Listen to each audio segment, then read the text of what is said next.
أعوذ بالله من الشيطان الرجيم بسم الله الرحمن الرحيم الحمد لله والصلاة والسلام على رسول الله ما بعد. Dear brothers, sisters, and dear listeners, Alhamdulillah, all praise due to Allah subhanahu wa ta'ala. I have great opportunity to see one of our brother, and especially he is away from UK, but he want to talk about COVID-19 and wake up call. Inshallah, we will invite him. And Assalamu alaikum wa rahmatullahi wa barakatuhu. Walaikum assalam wa rahmatullahi wa barakatuh.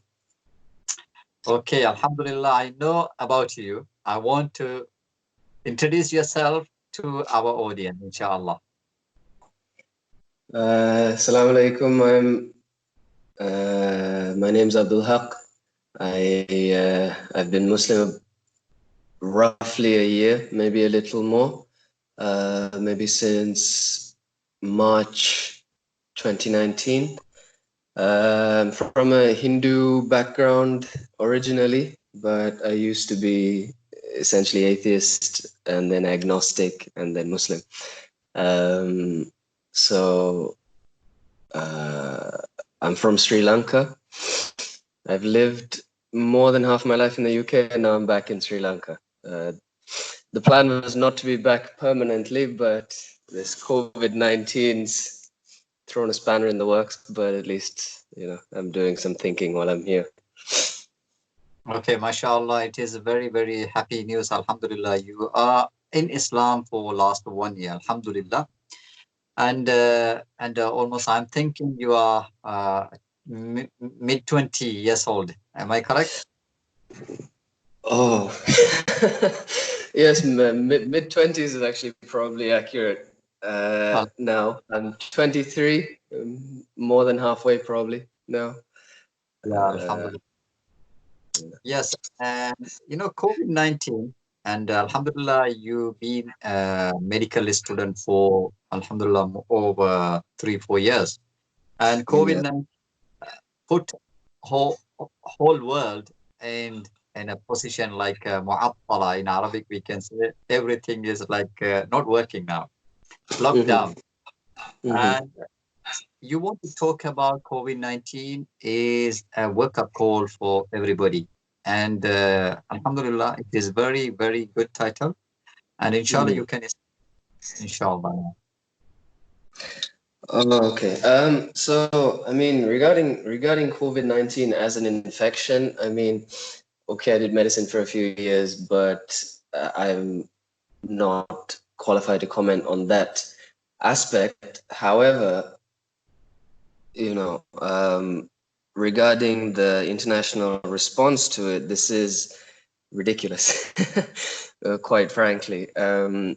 This is far beyond anything the Prophet ever told us to do. I think essentially the Prophet's advice would have isolated cities and towns so that there's no transmission between the cities and towns, but within the city and the towns there would still be the day-to-day things going on as normal. And the idea is that anyone who dies as a result of that plague is a martyr.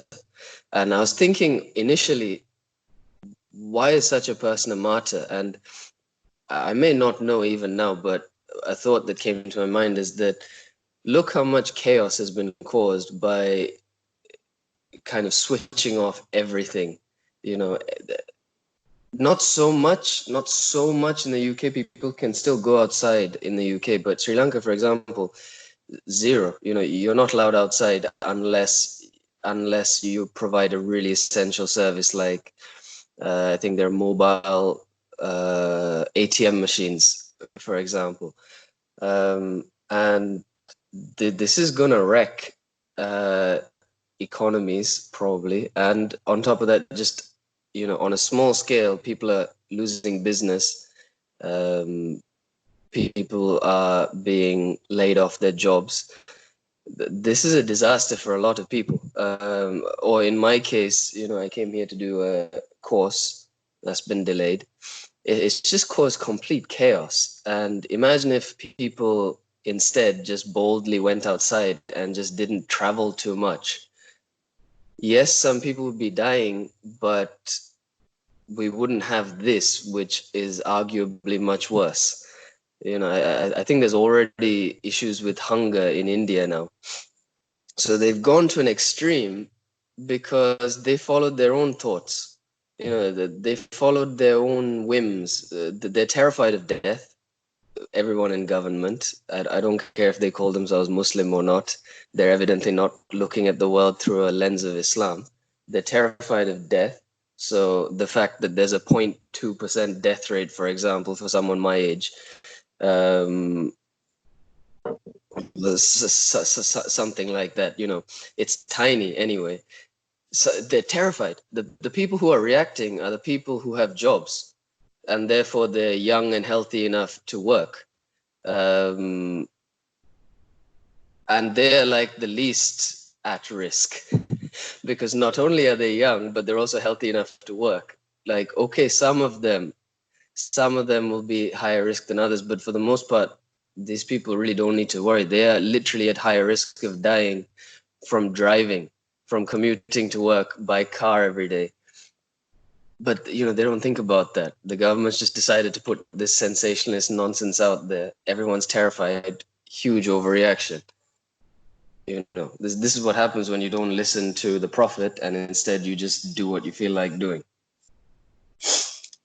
Okay, Abdul Haq, you mentioned as a wake-up call. That means many people are not listening and they were sleeping. They are sleeping. So this is Yeah. the for wake-up call. And Yeah.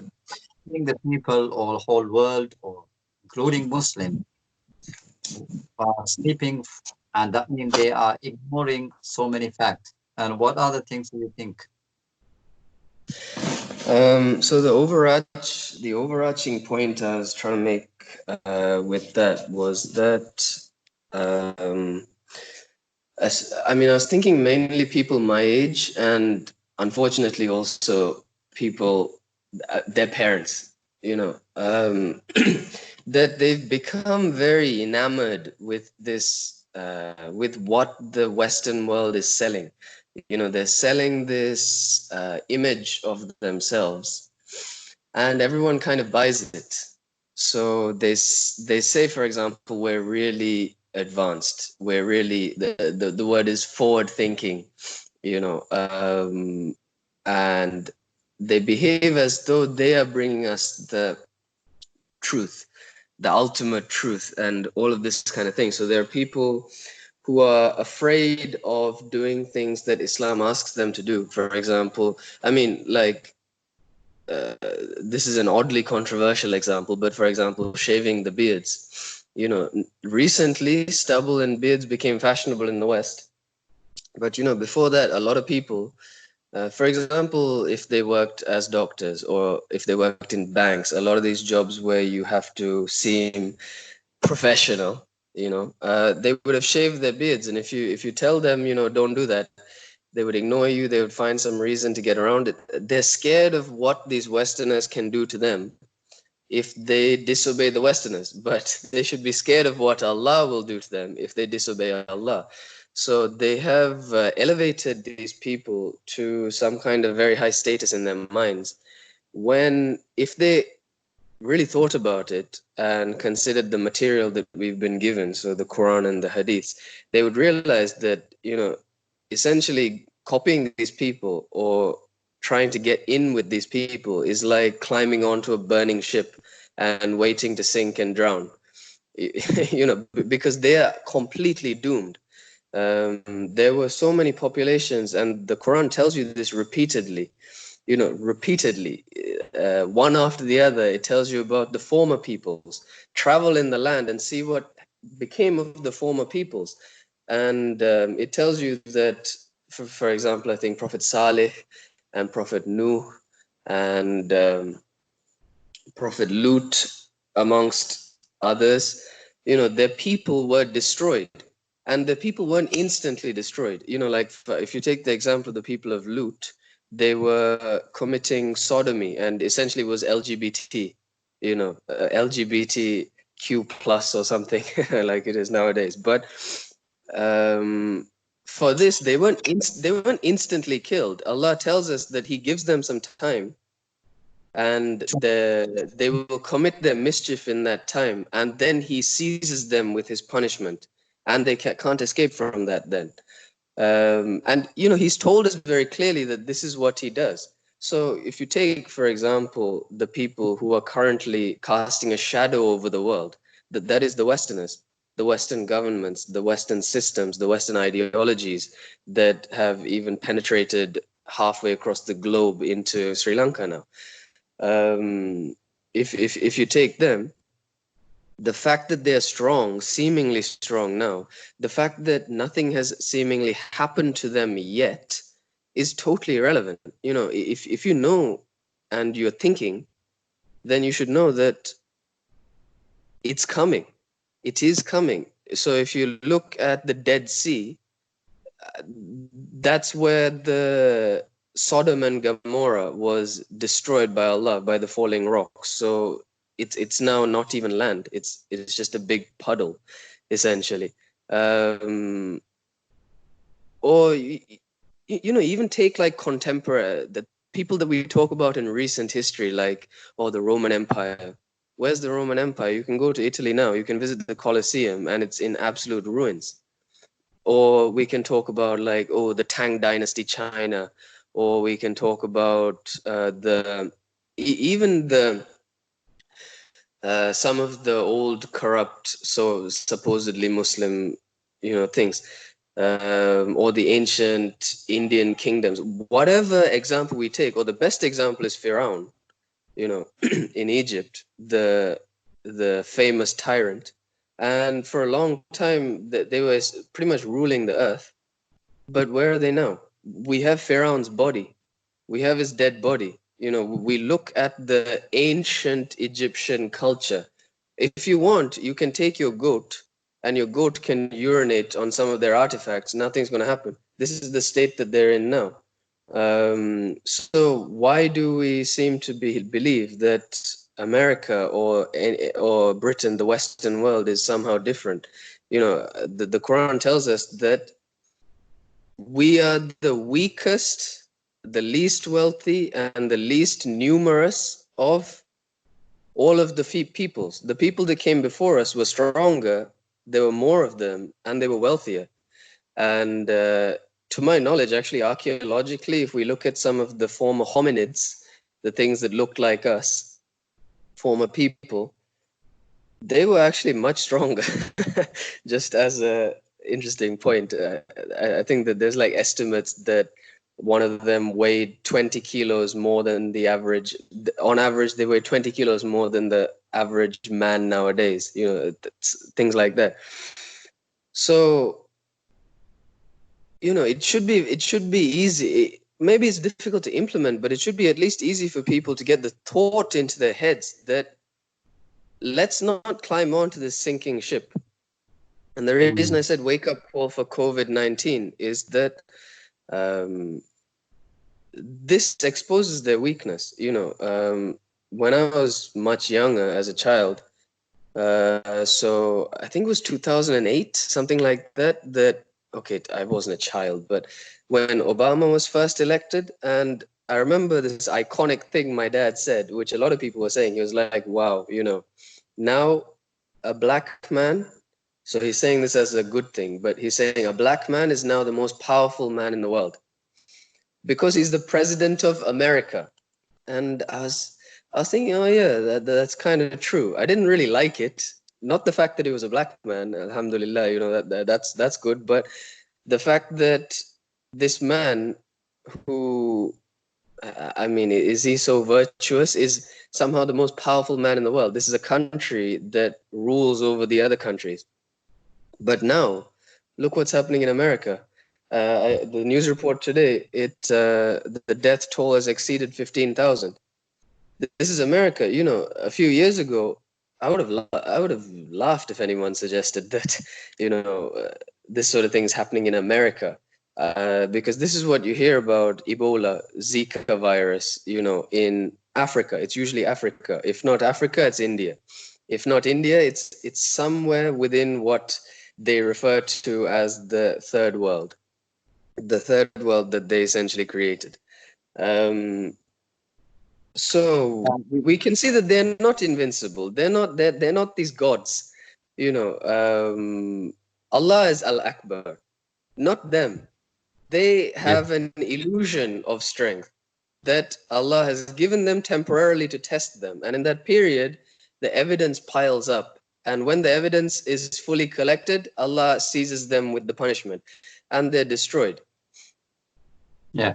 Abdul Hakam, question is, do you think the world, especially non-believers, non-Muslim, they try to think what is the true religion, or what is the true about, the like God?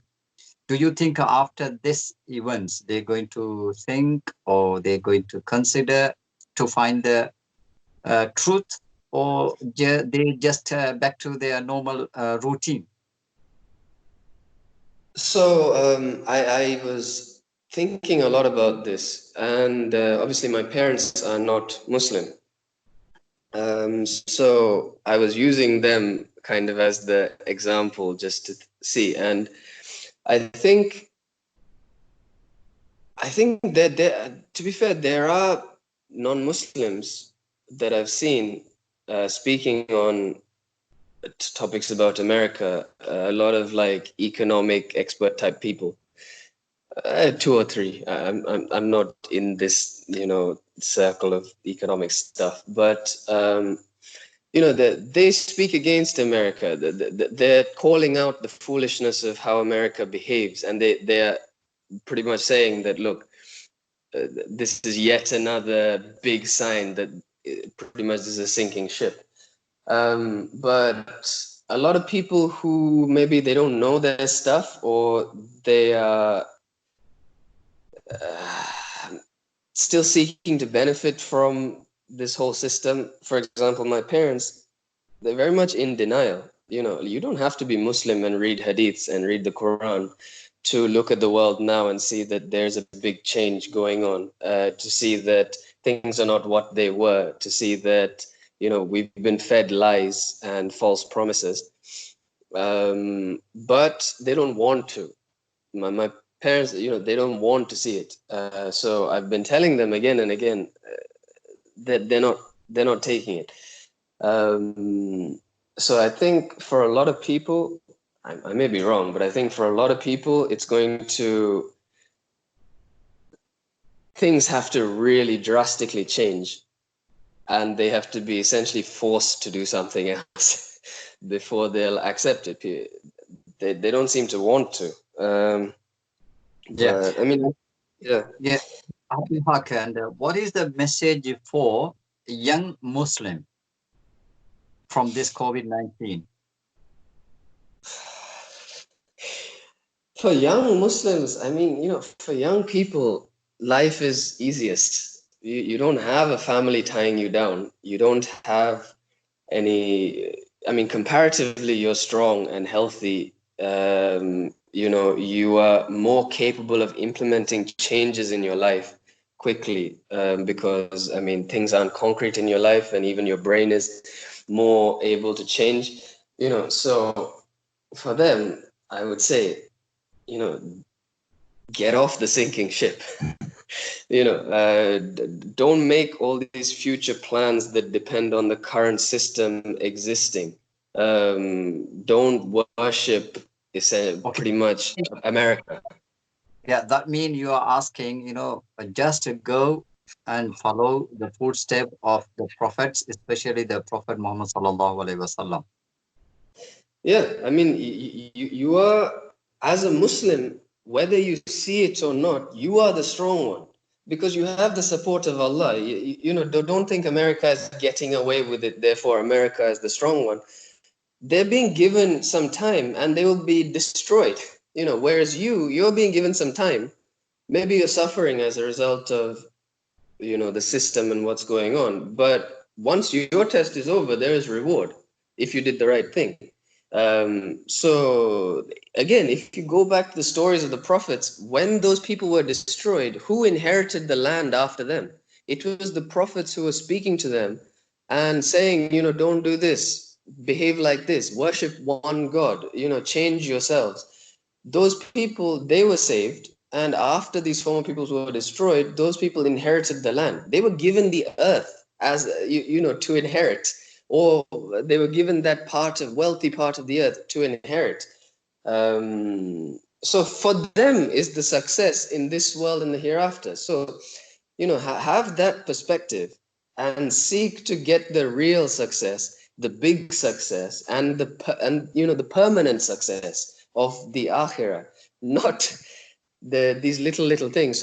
As a small example, student loan, riba, it's Yeah, haram. yeah, So, Rasulullah, when he lived in Mecca and he was being oppressed, he never tried to climb the social ladder and, become more prominent amongst the Meccan people by becoming a bit more like them. In fact, they gave him the opportunity. They said, look, this year we will be Muslims. Next year you can be polytheists and we'll be polytheists. Next, and the year after that we'll all be Muslims again. We'll do this system. How about that?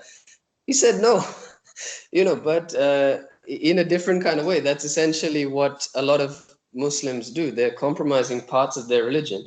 So the riba is described as starting a war with Allah. If you take, one coin of riba or give one coin of riba, you've started a war with Allah.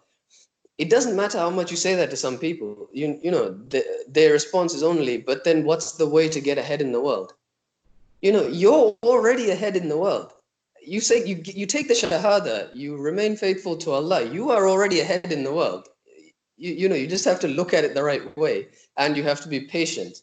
mashallah, Don't it is take very their clear. concept of success. Yeah, Alhamdulillah, it is very clear message. Don't get inside the sinking boat. Okay, you have to Yes. follow Islam very clearly. And what is my final question is COVID-19 and what make in you some difference? In me? Okay, so one thing I realized is I can't eat my laptop, I can't eat my phone, I can't eat an Xbox. The biggest in Sri Lanka, because it's a real lockdown. And also in the UK, because I think the UK is not self-sufficient for food. It imports its food. So there's a threat of food shortages there if, international trade really becomes an issue. They Um, stopped, everything is stopped. yeah, yeah. So, what the Westerners give us as a concept of progress, and I did actually have a gentleman in Sri Lanka. He was talking to me. He's a nice man, seems thoughtful, but he made a point that I didn't agree with. He said that, we have to kind of change with the times and we have to get on board with the system that currently exists. He's talking about what the Westerners have brought to the world. And he's saying, for example, they gave us computers.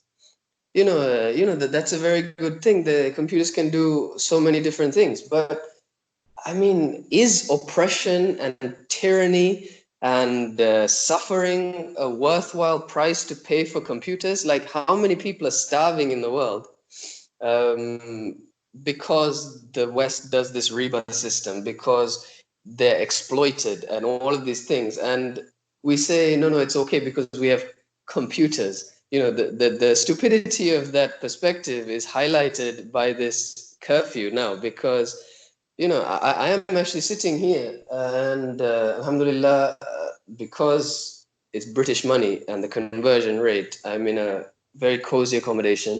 There's air conditioning. I have a modern phone. I have a nice laptop, all of these sorts of things, alhamdulillah. But I can't eat them. A few days ago, I was starting to run out of food. And I was thinking, well, what the hell am I going to do? And then it turned out, okay, there was a way I could get a delivery. But we have to think first, feed the people, clothe the people, give the people safety, give the people shelter and water. And then if we want, we can do these kinds of things. But it's unnecessary. It's definitely not vital. It's important to understand the priorities and Yeah, not that, get carried away with yeah, this very, nonsense. yeah, very true, Abdul Haq, because now we can see the world, whatever they want, they can market. When they're Yeah. marketing, and they don't think to feed the people or elevate the poverty from the world. They want to Yes. get money and profit, and they are so greedy. They are not Yes. helping each other. And Yes. I think this, the COVID-19 is a big wake-up call.